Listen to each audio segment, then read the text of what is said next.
Rutas Comunes. Hola, ¿qué tal? Bienvenidas y bienvenidos a un episodio más de su podcast Rutas Comunes. El día de hoy estoy muy contento y muy emocionado porque la invitada de este episodio es nada más y nada menos que Connie Garrido. Hola, Connie, ¿cómo estás? Hola, Diego, muchas gracias por invitarme, me emociona mucho estar aquí contigo. Bueno, Connie y yo nos conocemos desde hace varios años, pero nunca habíamos tenido oportunidad como de tener una conversación así claro. Y sobre todo pues para mostrar tu talento, ¿verdad? Ay, muchas gracias. ¿Cuántas aventuras juntos? Sí, muchas. La verdad. Pero bueno, yo quisiera que me cuentes desde el principio, porque bueno, deben saber que Connie es escritora, dramaturga, filósofa, astronauta. Bueno, astronauta no, pero todo lo demás sí. Pero ¿cómo surge esta inquietud de la escritura? ¿Cómo llegaste a eso? Cuéntame. Pues de manera como novata, fue pues desde que estaba chiquita, que en ese tiempo pues no había no había la misma tecnología de hoy y yo estaba muy acostumbrada pues a siempre traer mis cuadernos, mis lápices. En mi casa tuve la fortuna y el privilegio de que había muchísimos libros por mis papás, que son grandes lectores y pues bueno, como no tenía muchos juguetes, mis papás nunca me compraron no sé, videojuegos, consolas, cosas así, pues lo que había era cuadernos, libros, lápices. Entonces pues empecé a acercarme mucho a ellos y bueno, a partir de que me gustaba mucho leer, me surgió la idea de que si alguien más podía regalarme historias que me asombraran y me gustaran tanto, pues quizás yo también podía hacer algo parecido. Y entonces me acuerdo que desde niña siempre cargaba con libretas y cada libreta era una historia, o sea, cada libreta era en ese tiempo les decía novelas porque era el único género que como que conocía. Y una libreta era una, otra libreta era otra libreta, era por proyectos. Okay. Entonces, pues así andaba. Y cuando salía de mi casa me los llevaba para que en cualquier oportunidad que tuviera en una fiesta familiar, pues me escapaba a escribir. Y pues yo no sé cómo le decía, porque ya más grande, sí es un poco difícil tener esa soltura que en la infancia tenemos, ¿no? Donde no tenemos juicio y fluimos y hacemos unas cosas maravillosas. Por eso creo que las y los escritores, si queremos desbloquearnos, escuchar a las infancias es una cosa hermosa. Es que son otro universo, ¿verdad? Definitivamente. Sí. Y es que, como dices, o sea, son criaturas libres de prejuicios, con mucha imaginación, mucha inventiva, y entonces todo lo bueno puede surgir de un niño. Exactamente, sí, no nos condenamos como ahora de adultos donde desconfiamos mucho de lo que hacemos, de lo que creamos, sobre todo los que nos dedicamos a las artes. Y bueno, esa inocencia que yo tenía en aquel entonces me permitía fluir y hacer las cosas aunque estuvieran mal o aunque me equivocara. Y creo que a partir de ahí se me hizo la costumbre tanto de llevar un diario de vida, que siempre para mí fue muy importante anotar lo que me pasaba para tratarlo de comprender, y también como de tener proyectos a corto, mediano plazo sobre historias que se iban tejiendo, y así creo que de ahí se me quedó la costumbre. Uh-huh. Y entonces ahora a mí me surge la duda de, tú has sido escritora desde siempre, desde que tienes memoria, pero ¿en qué momento es una parte de dar este paso para ti de decir, ahora voy a publicar? Eso es muy importante y muy diferente. Pues la verdad me tardé muchos años porque yo al principio me quería dedicar a la dramaturgia, y en la dramaturgia la publicación es importante, pero siempre está la ambición de llevarlo a escena. Y yo crecí con esa idea de que para mí no bastaba dejar las historias en papel, y yo tenía esa fijación por llevarlas a escena y a la tercera dimensión, y por eso estudié teatro, porque para mí no bastaba que se quedaran en el libro. Ya cuando empecé a hacer teatro y empecé a estudiar dramaturgia, la verdad es que es un género súper difícil porque tienes que aprender más allá de cómo escribir una obra de teatro, tienes que aprender un montón de otras artes, como meterte con las artes plásticas, con la música, te tienes que meter a un chorro de investigaciones paralelas, porque el teatro es eso, es como mucha multidisciplina. Uh-huh. Entonces, pues sí me tardé mucho tiempo en publicar. Mi primera publicación así seria fue hasta hace poco, fue en el 2021 en la UNAM, que por ahí está el libro. Me tardé muchos años. Gracias. Ay, perdón, te voy a agarrar Sí. Bueno, esta es mi primera publicación importante. Y bueno, estoy muy orgullosa de que haya sido en esta colección, porque cuando yo era estudiante de teatro en la prepa, en el CEDART y en la universidad, yo agarraba mucho estos libros de dramaturgia para estudiar y para montar obras de teatro, y nunca me imaginé que algún día iba a publicar. Se llama, la editorial es El Milagro y la UNAM, que son editoriales muy importantes en la dramaturgia nacional. Y bueno, pues aquí fue mi primera oportunidad y publiqué una obra muy especial para mí, que duré como 10 años en escribir, que se llama La Noche es Nuestra, que es la historia de cómo el tango llegó a México en 1932. Y pues los personajes me inspiré en mis amigos de la prepa para construirlos. Y pues ya es una obra que quiero muchísimo y que fue mi primera publicación. Ay, qué bonito. Gracias. Por si tienen la oportunidad de leerlo, no la desaprovechen. Ay, muchas gracias. Residencias en Dramaturgia. Y sí, no cabe duda, el teatro y la dramaturgia pues es una multidisciplina muy, muy cañona.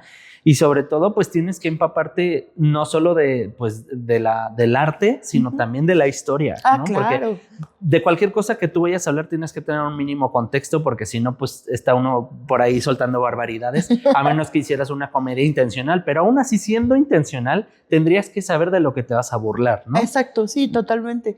Tienes que tener bien estudiado el contexto histórico, el contexto político, bueno, depende, como dices tú, ¿no? Pero aunque sea ficción, es importante tener esos sustentos teóricos. Y yo creo que sí se nota mucho, sobre todo en estas artes que son muy paralelas, que es el teatro y el cine.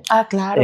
Claro. Se nota mucho cuando la persona que escribió sabe de lo que está hablando, ¿no? Porque no es lo mismo aventarte así como de, ay, pues es que a mí me gusta la Segunda Guerra Mundial, voy a hablar de eso aunque no sepa nada, nunca haya leído un libro, ¿no? Entonces, cuando tú ves el producto final, sí dices, ay, no estuvo tan padre, ¿verdad? Pero sí se nota cuando la persona, pues, se informó sobre un poquito del tema que está representando. Entonces, pues, lo que tú estabas diciendo ahorita, que pues el estar investigando sobre el tango, sobre esto, o sea, pues ya te da unas bases muy sólidas para tú establecer cualquier tipo de historia que tenga que ver con eso. Sí, estoy totalmente de acuerdo. Sí hay algunas personas que se toman libertades creativas. Un ejemplo muy contemporáneo es Bridgerton, o es la nueva versión de Cumbres Borrascosas, que cuando tú haces ficción se vale tener tus libertades, y es todo un proceso donde tienes que crear una convención y un mundo aparte, más allá de lo histórico. Pero como yo ya estoy un poco grande, ya soy mayor, a mí sí me gusta un montón cuando la producción se preocupa por hacer esta arqueología que dices, de investigar las telas, los procesos, los comportamientos, cómo eran los cuerpos en ese tiempo. A mí en lo personal, yo disfruto mucho, mucho ese tipo de trabajos donde hay una investigación histórica profunda. Y diste en el clavo. Como a mí siempre me ha gustado mucho ser muy precisa con esas cosas, ya de ahí di el salto a estudiar historia, porque el tipo de obras de teatro que yo escribo son fundamentalmente históricas. Después de escribir La Noche es Nuestra, publiqué en otra antología de teatro que me gusta mucho, que se llama Anémona Cebolla, que es con la editorial Palíndroma, que es bastante exitosa esta editorial. Ha publicado a gente muy importante de aquí de Querétaro, la editorial. Y bueno, también estuvo el municipio de Querétaro ahí apoyando esta publicación. Y bueno, esta experiencia me gustó muchísimo porque éramos dramaturgos de México y de Argentina que durante años hicimos un taller juntos, y de ahí salieron textos bien locos, así como bien distópicos. Y como a mí me gusta mucho la historia, yo dije, yo quiero hacer un texto medio marxista porque me interesa esta cosa de la diferencia de clases y la lucha de clases, pero quiero que esté contextualizado en el futuro, en un futuro distópico, ¿no? Entonces me puse a estudiar mucha historia, y también me puse a estudiar muchas películas y mucha literatura distópica, y pues bueno, hice una cosa bien loca que es como una obra de teatro, pero la pensé para robots y para androides y para cosas medias locas. Y bueno, pues esa obra está aquí, y también la pensé como una especie de ópera porque le puse muchos cantos y mucha poesía. Como tú dices, la historia para mí es súper importante, rescatarla a través del teatro y a través de la ficción, aunque sean documentos históricos en los que me base.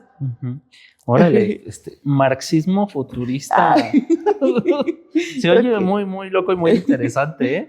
Pero gracias. Yo no sé si a ti te pasó, Connie, pero a mí en lo personal, sí me sucedió que, por ejemplo, cuando yo iba en la primaria, para mí era pesadísimo estudiar historia, ¿no? Cuando léete el texto de tal, era como, ay, otra vez historia, ¿no? Y de repente, ahora que ya soy adulto, ¿cómo disfruto leer cualquier cosa histórica, ¿no? Porque es de verdad bien interesante, pues saber sobre el pasado, saber sobre cómo se ha transformado la sociedad, cómo se ha transformado el mundo a través de los años y lo que ha existido y lo que ha dejado de existir, ¿no? Es bien importante. Por ejemplo, pasa un fenómeno que a mí me da mucha curiosidad hoy en día, que las nuevas generaciones no saben nada del pasado. O sea, tú les pones un teléfono de disco y te dicen, ¿esto qué es? Cuando pues es cultura general, ¿no? O sea, sí se me hace increíble eso. Y creo que más allá de haber participado de ese evento o haber vivido en ese contexto, es solo conocerlo. Claro, conocerlo. Sí, pues mira, yo comparto contigo la pasión por la historia, que no puedo construir un presente y un futuro si no tengo memoria, no tengo idea de qué fue antes de mí, y creo que para conocernos a nosotros mismos también es bien importante saber de dónde venimos. Sí es verdad que las nuevas generaciones a lo mejor vinculan mucho la historia con personas mayores como nosotros, pero yo creo que es una tarea bien importante de los que nos dedicamos también a la divulgación histórica, insistir en encontrar nuevas narrativas. Por ejemplo, a mí me gustan mucho algunos videojuegos que sí se toman la molestia de estudiar historia, así Age of Empires y todos esos, que sí, ¿cómo se llama el otro? Red Dead Temptation. Red Dead Redemption. Ese, pero bueno, estas cosas, aunque parezcan muy lejanas, realmente sí tienen historiadores en sus equipos que se preocupan por, de alguna manera, representar históricamente todos esos contextos y esos mundos de los universos, de los personajes, pero con una estética contemporánea para que la gente de ahora como que los entienda, ¿no? Por ejemplo, otra cosa que se me ocurre mucho es no aprender historia por medio de fechas y de puras cuestiones como numéricas, sino también creo que es muy importante entender la historia como fenómeno cotidiano. Por eso a mí me gusta mucho la historia social, la historia cotidiana, porque aparte de historizar, no sé, la ciudad de Querétaro, historizar los arcos, también se me hace bien importante historizar cosas como la historia de la comida, la historia de la cerveza, la historia de ese tipo de objetos, todo se puede historizar. Entonces creo que es tarea de los que nos dedicamos a la historia, a las humanidades y a las artes, encontrar esas narrativas para que las nuevas generaciones puedan sentirse parte de, porque son historia, ¿no? Son memoria. Exacto. Entonces, y es algo que se tiene que preservar porque pues, de otra manera, ¿cómo vamos a recordar de dónde venimos, ¿no? Yo te voy a ser bien sincero, Connie, la verdad es que a mí me gusta la historia a manera de chisme. ¡Ay, claro! A mí me encanta el chisme. Entonces, es que es eso, Diego.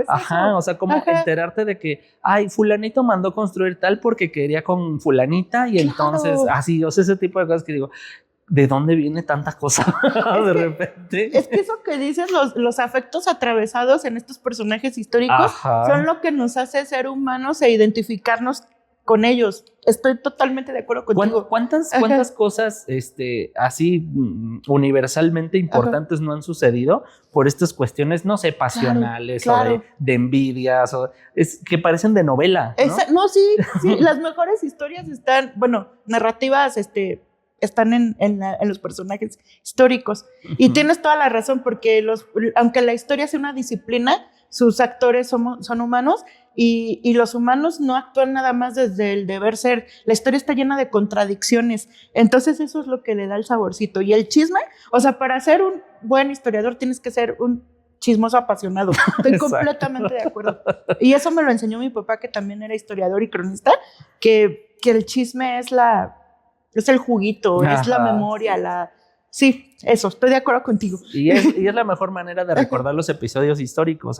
Claro, sí. Me recuerda mucho, por ejemplo, este episodio de México en el que se acaban de independizar y de España. Y entonces España quiere reconquistar México, ¿no? Y entonces invaden Tampico y Santana, que es el victorioso de esa batalla de Tampico y que gracias a él, pues no fuimos reconquistados por España y eso, como que, o sea, no sé, de repente a mí se me antoja como muy interesante por todo lo que pasó. Y de repente, por ejemplo, en los libros de historia no te lo cuentan, ¿no? Es como muy irrelevante. Sí. Y es como, ¿por qué si fue como tan importante, no? Y luego, ¿por qué no lo pues todo lo que sucedió y cosas como que perdimos el territorio del norte, que ahora es Estados Unidos, porque el ejército estaba dormido. Y, o sea, como esas cosas que digo, eso debería venir en los libros como un chisme y te aseguro que todos los niños lo entenderían. Es que diste en el clavo. Lo que tú comentas es la narrativa de la historia oficial, porque siempre la historia oficial se ha construido a partir de los que están en el poder, y como en aquel tiempo los que estaban en el poder obviamente no iban a permitir que avergonzarse con ese tipo de datos, como que se quedaron dormidos y esas cosas, y siempre la historia se elabora a partir de quién está en el poder cuando estamos hablando de una historia oficial o una historia política muy grande. Pero por eso a mí me encanta la historia social y la historia desde abajo. Eso significa que le das oportunidad a otras narrativas. Y bueno, hablando de eso, también ahorita en lo que he estado trabajando mucho es en un tema que no a todos, pero a muchas de las personas que vivimos en Querétaro, que nacimos en Querétaro, nos encanta por chismosos, que es el Segundo Imperio Mexicano. Sí, cómo porque, no. pues, digo, a mí me sorprende mucho cómo he conocido a gente austriaca o alemania que me dicen, ¿de dónde eres? Y yo, de Querétaro, y digo, obviamente no creo que sepa dónde es Querétaro, pero me dicen, sí, donde mataron a Maximiliano. Sí. Y me impresiona cómo cómo ese evento político nos posicionó en el mapa mundial, y por eso a mí me parece que es muy importante, no porque yo simpatice con la monarquía o por frivolidad, como mucha gente lo ha juzgado, sino porque en serio nos dio a Querétaro ser mirados mundialmente.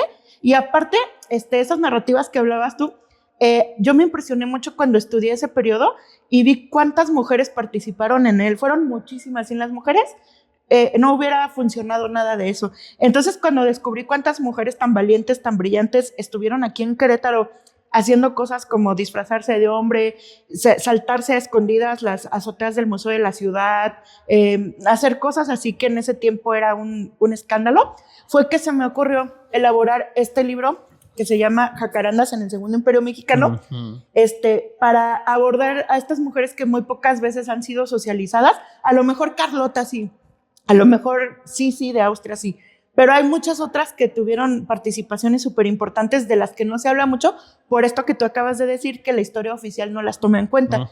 Entonces, cuando estaba haciendo mi tesis para la maestría en estudios históricos, se me ocurrió, con esa intención que tengo de que la historia es para todas y todos, hacer una versión para infancias donde esto fuera explicado de una manera muy fácil, muy simple, con juegos didácticos, con cosas así interactivas, para que pudiera ser como mucho más agradable. Entonces, Pau Rocha, que es mi socia, y con ella tengo un proyecto que se llama Connie Pau. Pau Rocha y yo decidimos seguir con una colección de libros de historia de Querétaro para la niñez que mi papá había empezado. Mi papá solo alcanzó a hacer el tomo 1 junto con Pau, que es la Fundación de Querétaro para Niños.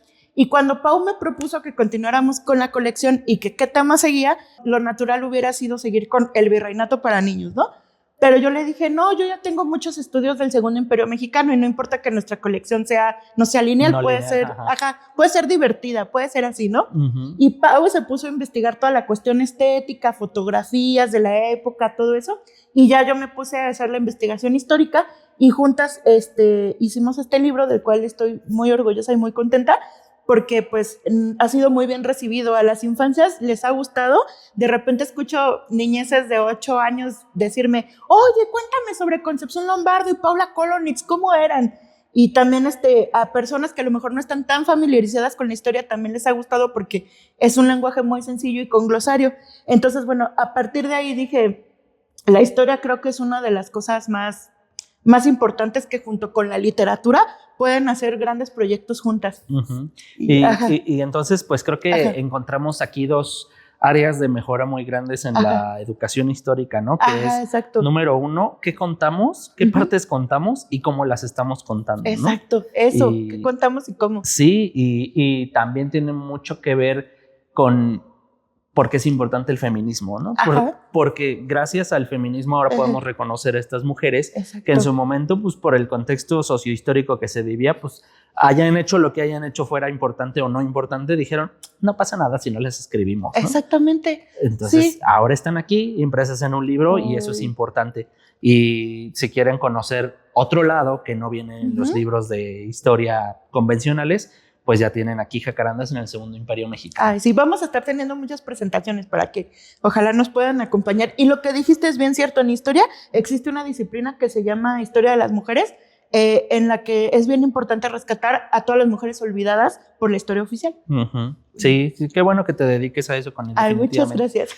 Okay. Bueno, tu papá que era cronista, ¿cómo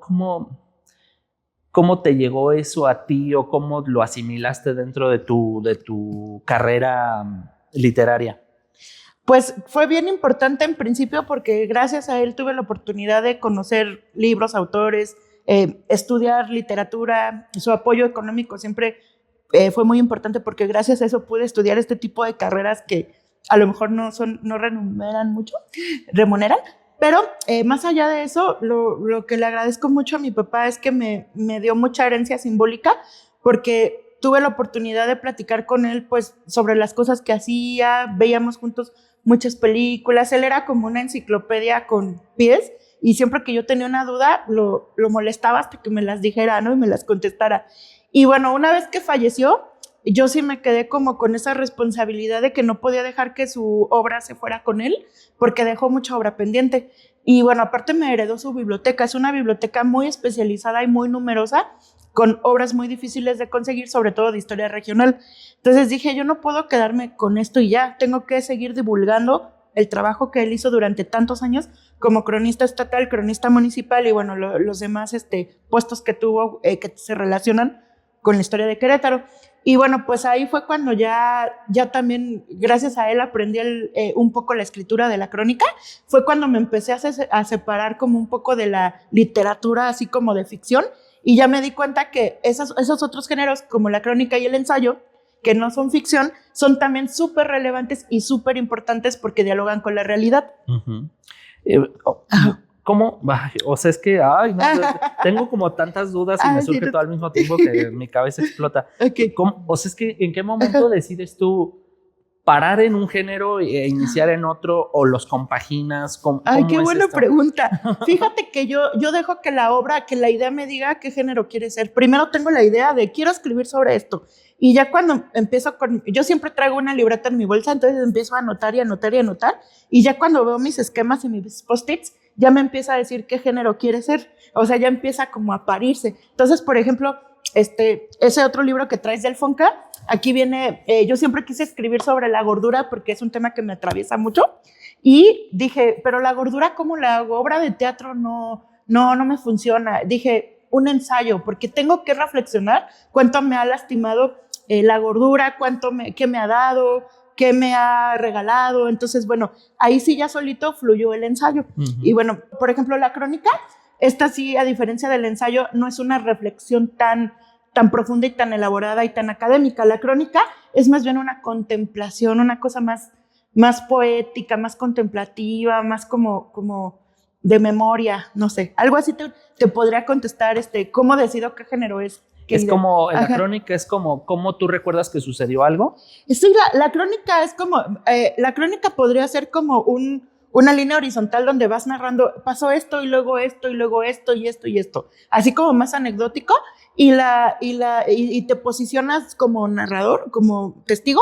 Y el ensayo es más vertical, más hacia abajo. Hablo solo de la maceta y profundizo sobre eso, o sea, todo lo que hay abajo de esa maceta. O sea, la crónica sería cine y el ensayo sería como una fotografía que absorbes y que profundizas por completo. Así te lo podría explicar más o menos cómo funciona. Qué interesante. Uh-huh. Te imaginaba yo escribiendo este libro de ¿cuántas páginas tiene?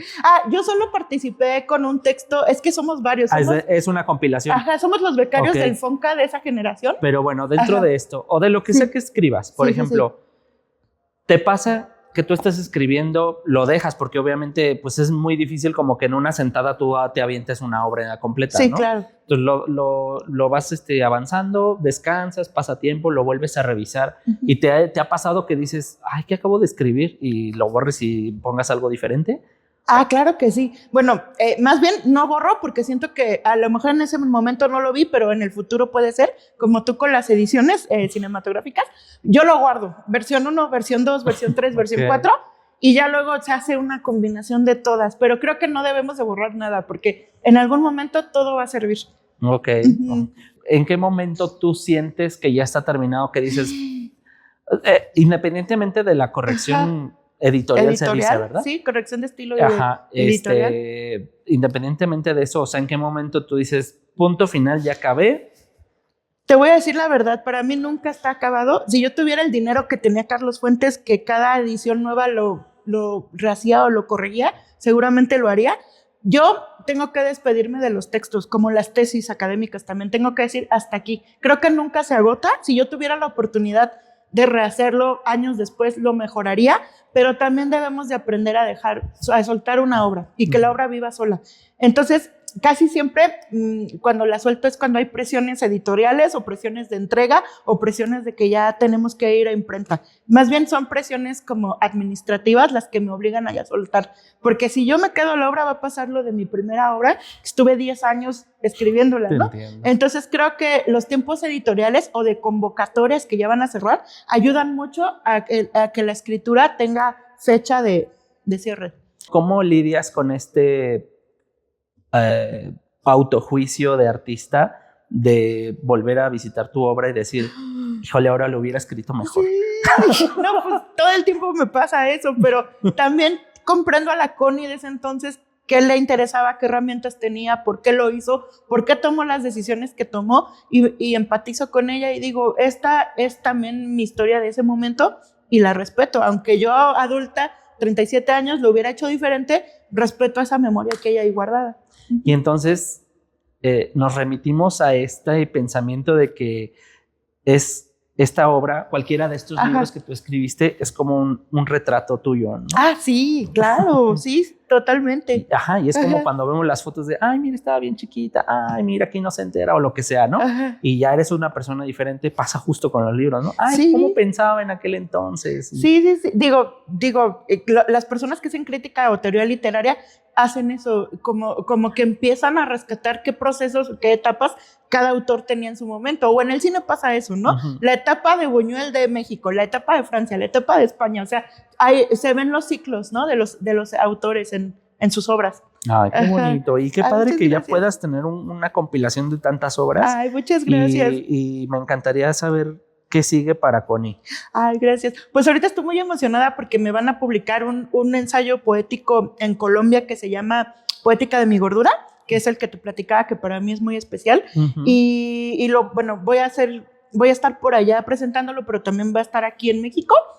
Y pues también lo que sigue es que ahorita tengo 3 en mi cabeza y estoy ordenándolos. Uno es una compilación de poemas de mi tatarabuelo, que él murió en 1929 y dejó sus poemas guardados. Entonces mi familia y yo los estamos rescatando para hacer un estudio crítico y publicar los poemas y pues darle ese regalo aunque ya no esté en esta dimensión. Y también tengo pues continuar la serie de la historia de Querétaro para las infancias. Y bueno, también tengo una obra de teatro que ahorita estoy escribiendo, que es histórica del siglo XIX. También ahí la tengo en el escritorio, pero pues ahí voy poco a poco. Ay, qué bonito. Oye, ¿y tú en algún momento te gustaría regresar al teatro? A la actuación, quiero decir. Qué fuerte. Mira, amo el teatro, me gusta verlo, me gusta mucho ser espectadora, pero definitivamente no creo que en este momento de mi vida sea algo que yo aporte. Ya tengo años sin entrenar, años sin estar conectada con los procesos teatrales que son muy fuertes.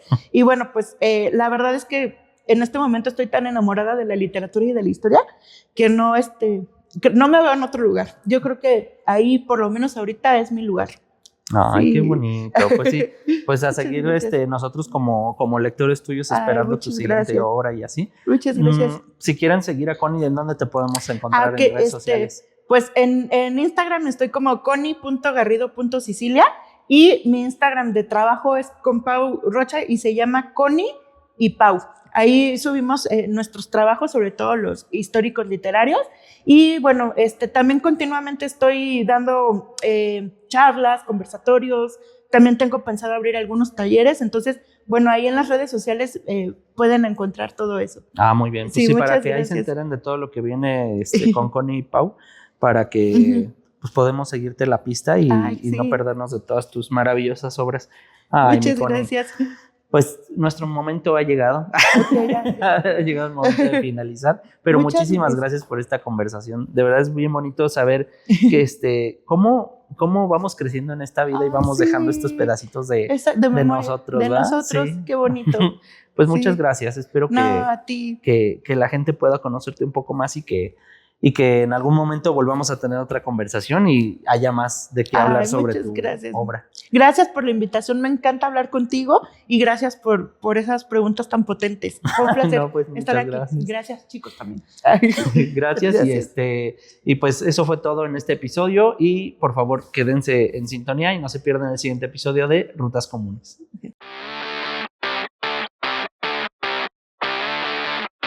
Esta fue una producción del Área de Comunicación Social de la Secretaría de Cultura del Estado de Querétaro. Idea original y producción, Diego Martínez. Voces adicionales, Lupita Ortiz. Nos vemos en la próxima edición de Rutas Comunes.